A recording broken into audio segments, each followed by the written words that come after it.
heroine of our own life story. Ooh, got it. If we can't be the hero or heroine in our own life story, at least we don't want to be the villain. And it would be nice if it really were all that simple, but it probably isn't. So the poisoned arrow is at least a caution that we shouldn't get lost in these stories, unanswerables. And of course, it's hard. And it's even harder if you're trying to avoid creating your own stories and certainties. It's easy to get caught up in the stories and certainties of others. I think maybe what we might in Zen say, at least part of what I think this parable in the Pali Canon is trying to say, we might say in Zen is not knowing is most intimate. So that might be a different way to sort of think about this first arrow, the poisoned arrow. But I was a bit panicked because again, this wasn't the story I remembered, and I couldn't figure out what was going on. And then I had a brainwave. And I remembered that I had talked about this same thing years ago. And it was years ago now, so time flies when you're having fun, in an article published in Hokyoji's monthly newsletter. And this was, I remembered, this is a parable about the second arrow, and it's actually in a sutra called the Arrow Sutra. So I don't know why that wasn't the first one that came up when I Googled. It wasn't. But so I found the sutra I was actually looking for. The parable I was actually looking for, and then I sort of remembered I've talked about this before, but I only gave my first Dharma talk at the beginning of this year when we started doing Dharma talks online at Hokyoji, and then I sort of remembered that this wasn't really my first Dharma talk. At least it was my first Dharma talk in person, but I had written an article for Hokyoji's newsletter many years ago, about 2016. And it was called Don't Get Caught in the Drama. And it is about the second arrow. And so I was very relieved that I wasn't imagining things.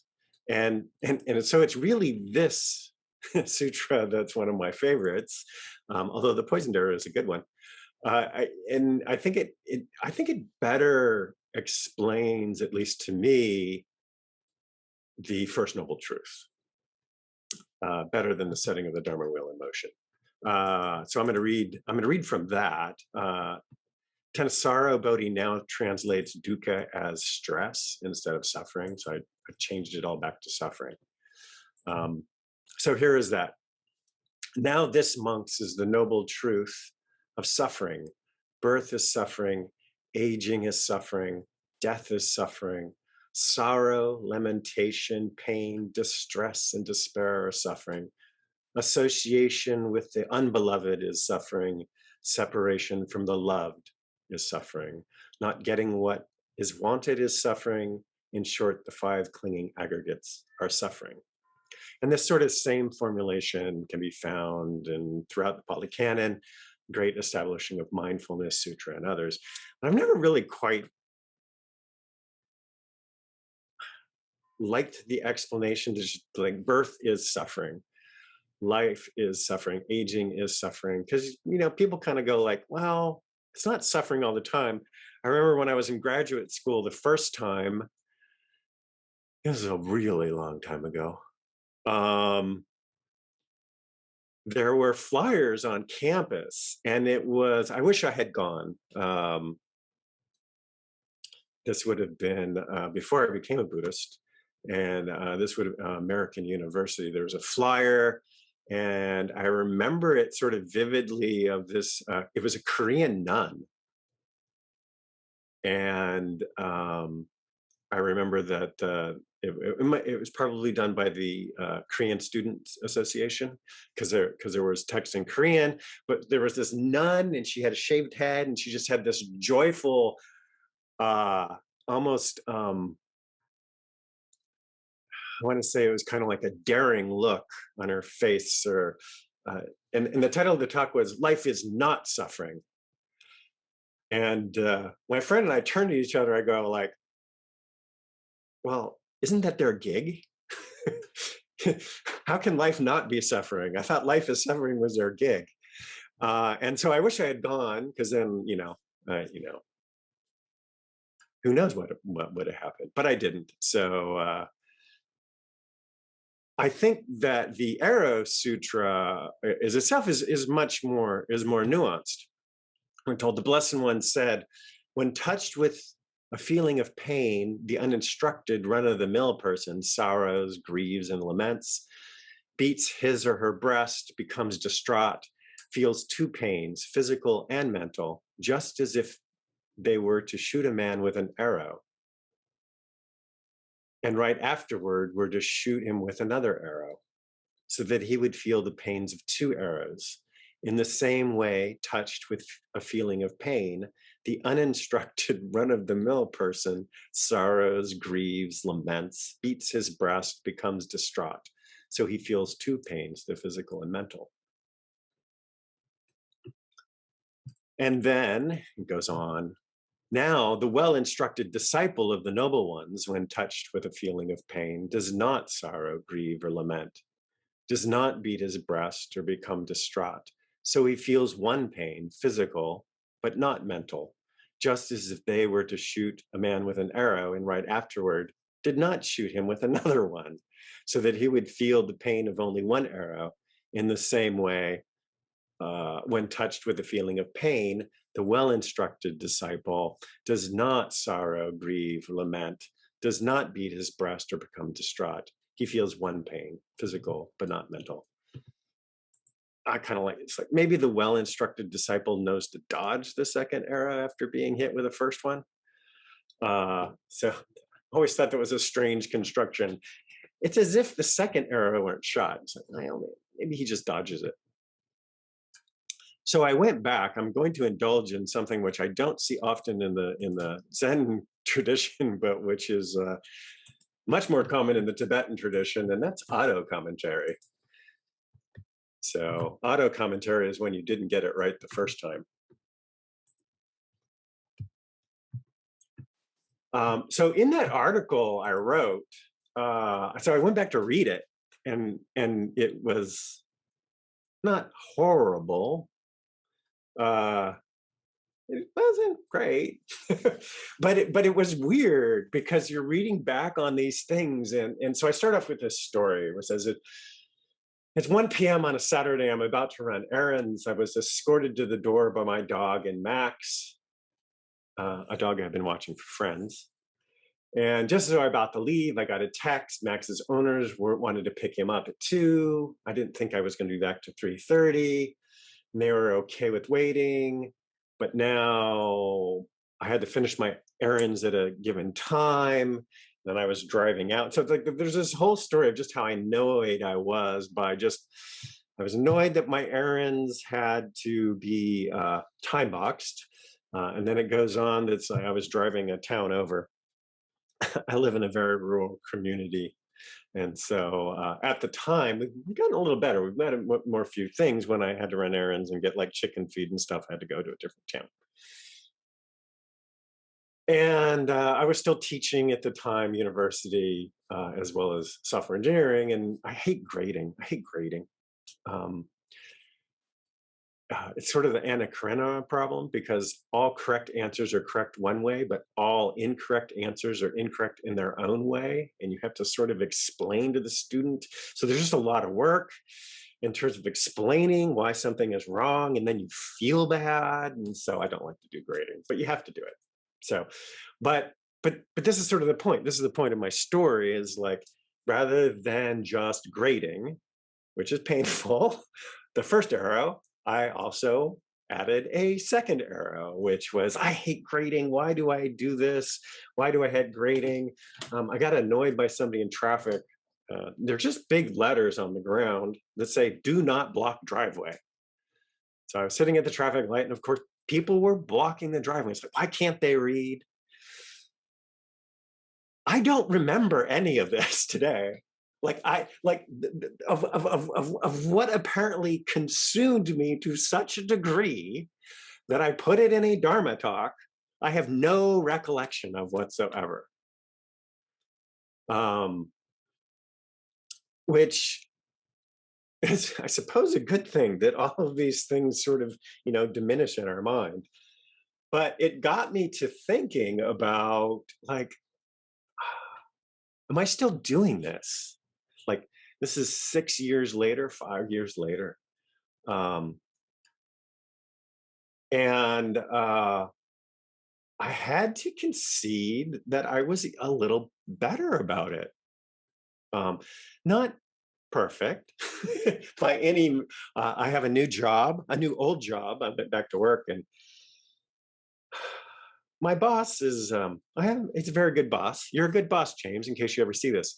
But he was sort of, there was just one of those days where we just weren't on the same wavelength. It's like, I had just started. I don't understand the code base. I don't understand what's going on. I wanted to go through the code and see what's happening and why it's happening and stuff. And then he kept asking me questions. He wants me to do this, but do that, but I can't do that because I don't understand what the code does. And finally, I just said, "Can we Zoom?" Because this is over text, because nobody wants to talk to each other anymore. So the next layer is Zoom. "Can we Zoom?" I said, "What can I do for you? How can I help you?" And so he was like, "Well, you're already helping me." And I go, "Yeah, I know, but like, what can I do for you right now?" And so I did. I could feel myself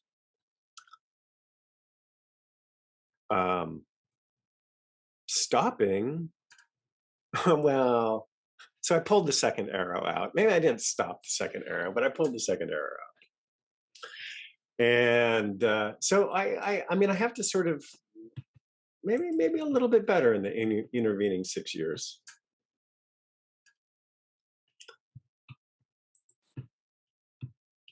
And then I sort of got to thinking a little bit about, I guess an interesting question: are these two arrows really sort of all that different in terms of these ideas of secondary? I think they have different roles, in the sense that maybe the poisoned arrow is the background of going into a situation, and the second arrow is more of reacting to a situation. So maybe the poisoned arrow is context. We have these ideas, these grand, mythologies or ideologies, it's stories about what's going on, and then we feel pain or pleasure, and then the secondary stories arrive. So for the second arrow, I think in Zen we might be more likely to say, but the other thing that sort of, so there are these parts of in the Pali Canon where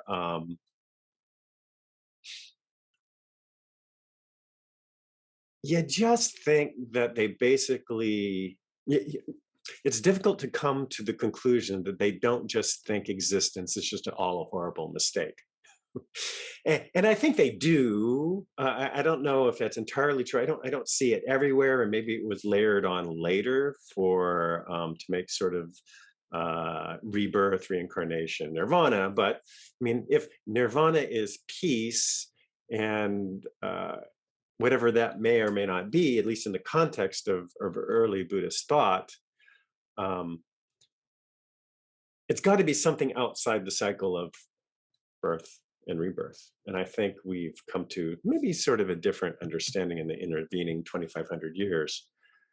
And I think in Zen, which is one of the reasons I certainly like Zen, and I think this maybe comes from some Taoist influences from China, is I think it might be better to say of the second era is to laugh without getting carried away by laughter, to cry without getting carried away by tears.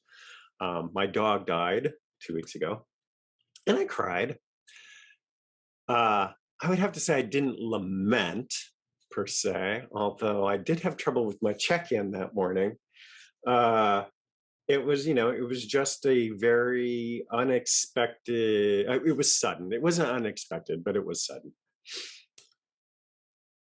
But I didn't, don sackcloth and ashes and not get it out of bed for for days at a time. So I think you sort of have to. It's not always clear in the Pali Canon whether equanimity, at least that way, seems boring to me and a little inhuman.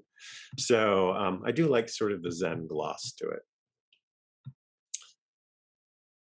So the third arrow comes not from the Pali Canon, but I sort of mentioned it last month when I was talking about the Stoics. So the third arrow actually comes from is from the archer's point of view.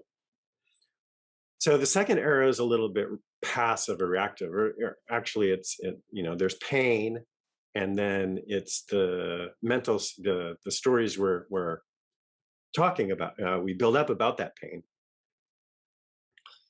And I suffer from my fibromyalgia, so I'm well acquainted with pain. But I have to say that overall, I don't. Did I say I suffer? I have fibromyalgia. I have a lot of pain a lot of the time, but I don't suffer from it much. There are some times when I suffer from it, but I don't tend to. But it's more like what you're doing with a circumstance rather than with going into a circumstance. I think that from the Stoics we get more of an idea of what happens if you're the archer and you either hit or miss your target. So from the Stoics, we have with the archer's arrow, we have somebody who has trained their entire lives. They've made their preparations. You bought the finest bow and arrows.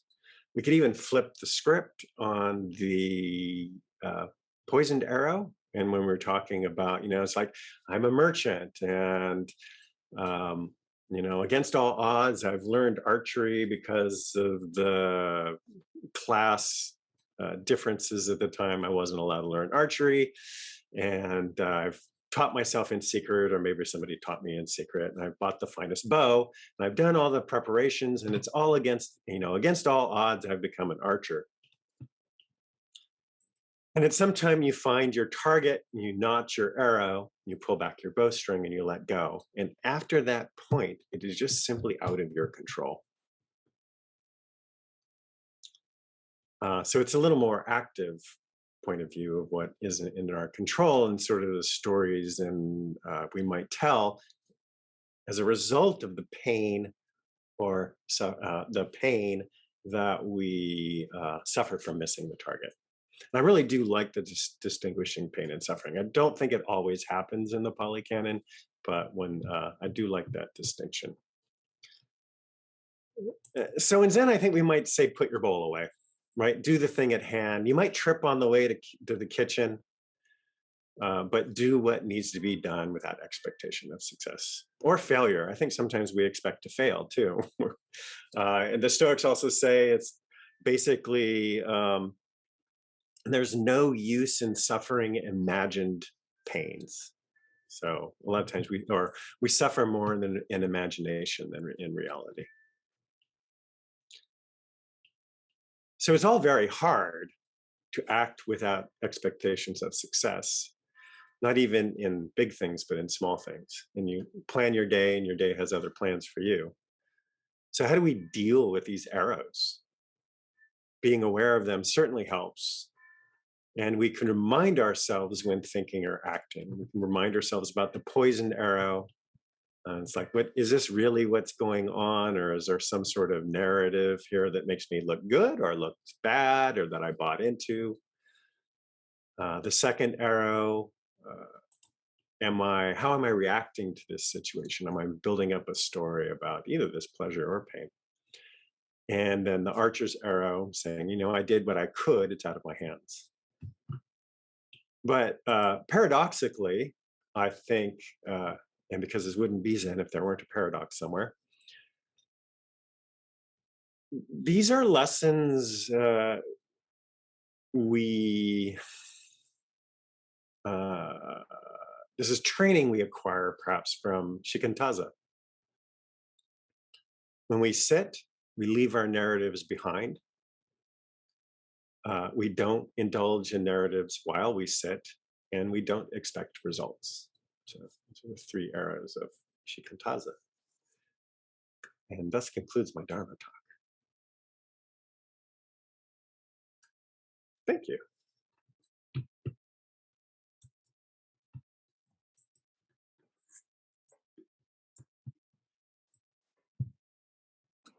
Questions, comments, alternative views? Tomatoes.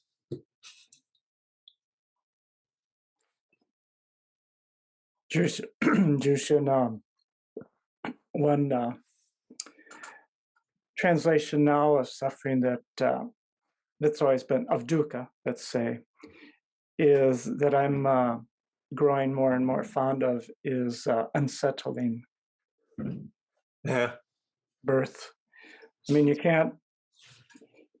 we can say birth is suffering, but there's also the aspect that, say, parents, our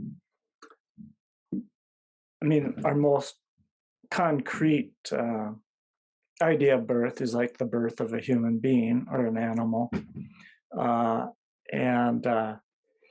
So when parents have their baby, they're quite ecstatic with joy and happiness. However, you can't argue that it's not unsettling. Right. So that I can appreciate that, and all those other things it's just unsettling. It's you get shot with an arrow, and it's unsettling. Today I woke up, especially if you're just walking around. Yeah, or you might be taking a nice walk here in Hokyoji, and you hear gunshots. And it's like it's just a little bit unsettling. But even if you don't get hit, but today I have a little pain in my leg, starting a couple days ago, and today it's a little bit worse. So I kind of Googled, well, what's a blood clot? Oh no! And it's kind of a little bit like that. So I've got to watch it for a couple more days. Maybe I have to go in, but it hurts my foot when I walk, so a little bit, not much, but a little. So that's unsettling. I wasn't planning on having to deal with anything like this. And I just, I kind of hope I'll wake up tomorrow and it's totally gone. So, but we'll see. But anyway, I do appreciate the word unsettling. So there's anything that one you just can't argue with. At least I can't. No, I like that because it's kind of the issue I have with the formulation, and I really do wonder if it just became a shorthand for something. As an aside, like I can't imagine how you compose stuff like this in an oral tradition. Like, how do you go back and edit and say, "Oh, I wish I had said unsettling instead of suffering," and it's like, okay, now I've got to change all my memories.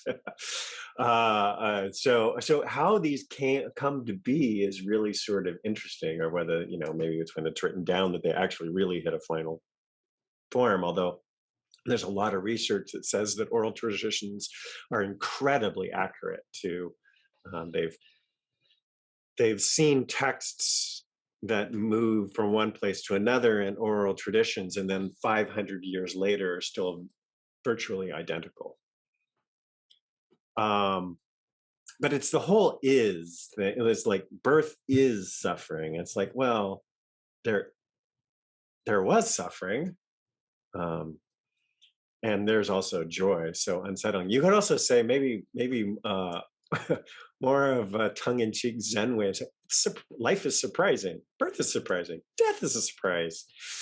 If you wanted to put a more positive gloss, the thing, I don't know, maybe because the thing that's interesting in the Era Sutra is the Buddha briefly mentions pleasure, but he doesn't really address it in terms of um, like building out the formulation in terms of let me just see here, how does the formula go?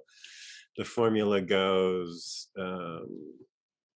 you know when touched with a feeling of pain, the uninstructed run-of-the-mill person sorrows, grieves, laments, beats his breast, becomes distraught, and he feels two pains.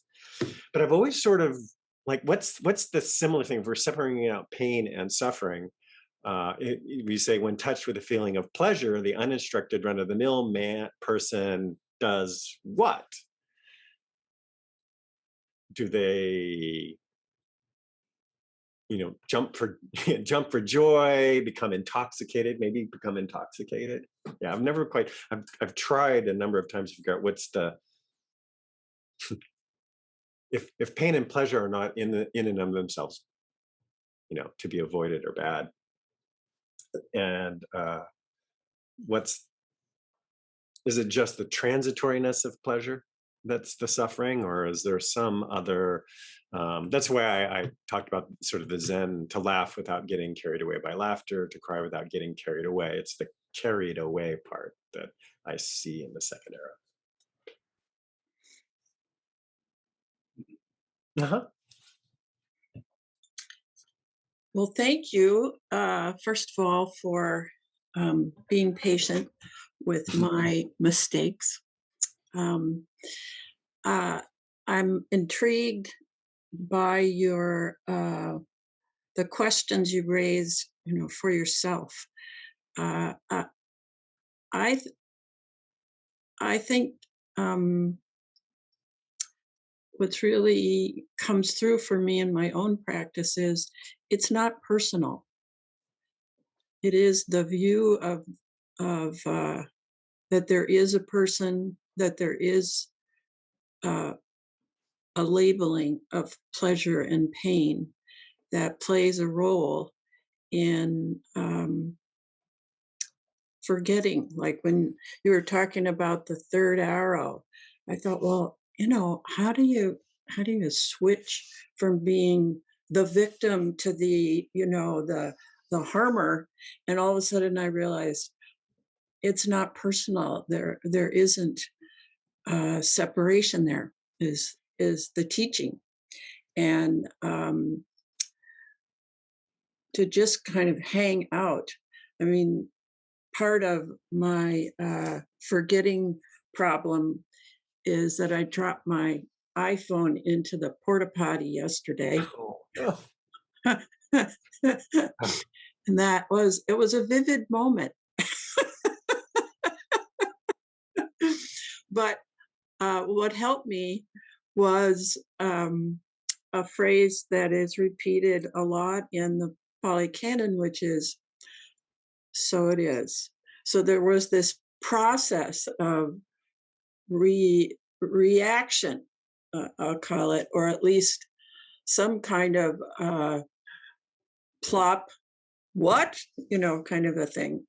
And what happened was that I almost immediately I got to, so it is.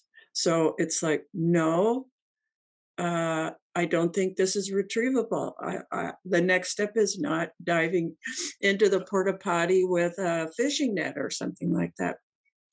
And as soon as I kind of shifted out of the, oh, this is terrible, or shock, which was surprisingly quick, then I could be calm. It's like, okay, so this has implications for the next week. But I only have to do this one step at a time. So first, have a cup of tea. And well, actually, first was, and go to the bathroom, because that's what I was there for. So that's where I think this don't know mind part of practice is well, it's just stepping into the uh, causes and conditions, the not personal part of it, to step out of the person view, not I, not me, not mine, is the Pali Canon version of that. Just a reminder. So uh, because I'm not a person that's had a lot of physical pain in my life, um, I respect uh, um, someone like you who has a physical pain that is unavoidable. So it hurts is unavoidable. It doesn't stop hurting because you say so it is, and yet the that mindset makes equanimity a lot more palatable. It doesn't seem so dull and uninteresting. Uh, I'm reminded of a story that struck me that I read uh, in a biography of the Buddha, where at one point, as he got older, he apparently was lamenting out loud or observing out loud that his two most senior disciples were no longer living, and that he couldn't, the phrase he used was, I can't find them anywhere. And then right after that, he says, and of course, everything is impermanent. That's really stuck with me, just including that recognition. Everything's impermanent. I am not who I think I am. And I don't have to take this personally. I have a choice, which I heard in your stories. So I just offer up some appreciation about how helpful some, I guess, experience of non-self can be, how accessible equanimity can be. And shut up. That's what I'll do next. Thank you. Yeah, it's there's certainly that aspect to it. I wonder though sometimes if there's a great exchange between Neil deGrasse Tyson and Norm Macdonald on Twitter, who Norm just recently passed away. And Neil deGrasse Tyson said something along the lines, the universe is indifferent to whether you sort of succeed. And it's sort of this, idea of, what happens, we're not in control. And Norm shot back and said, no, I'm part of the universe and I care. So there may not be there isn't a person as such, but don't you think also, like, but we're still part, if the universe is acting, it certainly is, it's acting through us.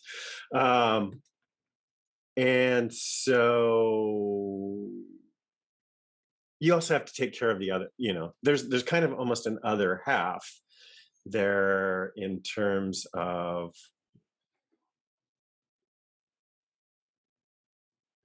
if you're in pain and you can do something about it, you should do so. You can, do something about it. But it may not work, and so there's a lot of fun with these. Well, there's Shanti Deva's If you can do something about it, why be unhappy? If you can't do something about it, why be unhappy? It's just the practice of that. Yeah, I think that is where the rubber meets the the road. road. Because Very much so. we have the reaction, that that's in the Pali Canon what they mean, that the feeling pleasant, unpleasant, neither, is something that just arises. That's part of the universe functioning, Right. which sometimes is a helpful phrase that I use. It's like, this is just the universe functioning according to causes and conditions. And I don't get to vote. So that the next step in the 12 links is grasping. So that's the point where we can turn the Dharma wheel as opposed to being turned by the Dharma wheel. And it's definitely, I think it's still a huge thing for me to say, but I don't like it, or I want to keep having it, or something like that. So it's the reluctance to let go of the view I have of what I want to have happen, and to not, I always picture clinging as I'm going down a fast moving river in my kayak, and I want to hang on to a rock while life is charging on at an irresistible speed and power. And that's the real second arrow for me. It's like no voting. The Stoics kind of exemplify that in a way. Don't fight the universe functioning. And there, I appreciate the ability to have the experience of non-self, not mentally, but just in the moment, just for an unmeasurable moment Right. of accepting, just going along with what is. And there's not really a lot of room in there for having clinging. But it's a big disappointment that pain is unavoidable. or that pleasure ceases. Exactly. Yeah, I think the only thing I wanted to slightly emphasize is that sometimes you are the universe functioning. Yes. And that's also kind of a bummer. Except when it's the best unimaginable pleasure in the world, right? It's I mean, we're never not the universe functioning. The whole idea that there's something other than the universe functioning is non-helpful.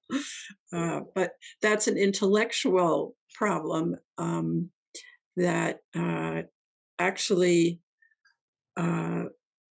we just have a choice about.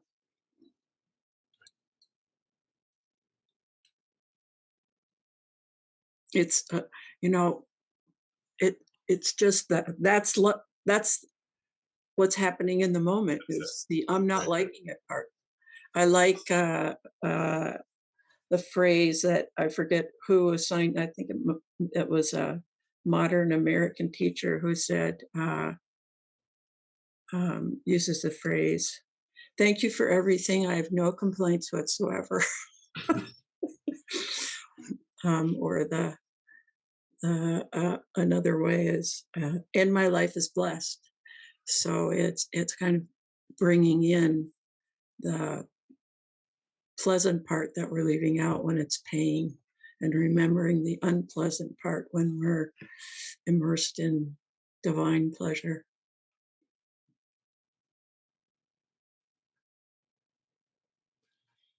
Anyone else? Anything else? Appreciate I've often thought about putting this in a talk, but I haven't so far. So the third or fourth chapter of the Diamond Sutra, I think it's Shariputra asked the Buddha how to behave as a bodhisattva, and the Buddha goes into considerable detail about what a bodhisattva should do and think and be, and then it gets to the end and says, oh, and by the way, if you have any thoughts of being a self, you're not being a bodhisattva.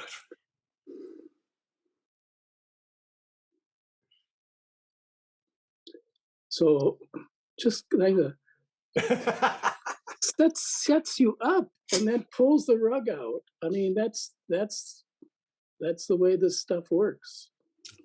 But that's where from Shantideva we get aspirational bodhicitta and the real deal. So we can at least do aspirational bodhicitta in the meantime.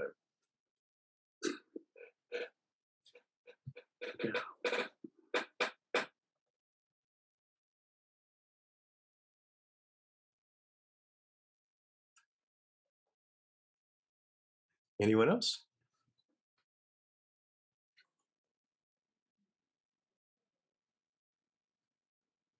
All right. Thank you so much, everyone.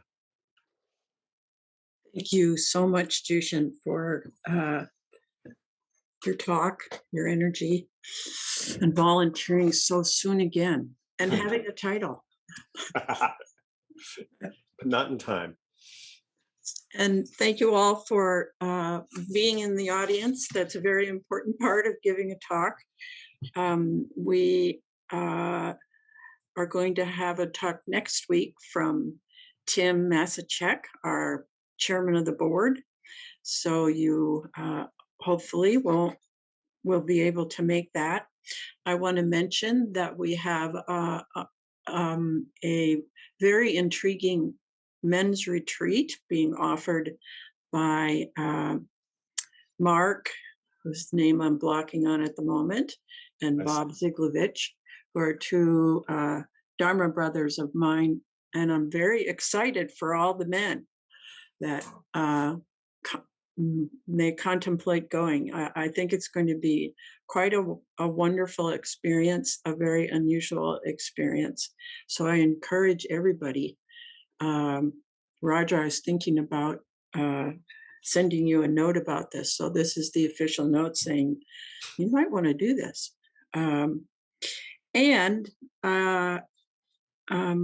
We are always very grateful for the support. I'm aware that there's really not a separation from us.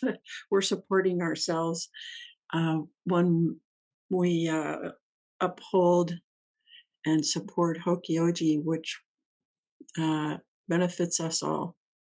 So having said that, let's do our final chant of the great vows, which is in the chat box. Beings are numberless, I vow to free them. Delusions are inexhaustible, I vow to end them. Dharma gates are boundless, I vow to enter them. The Buddha way is unsurpassable, I vow to realize it.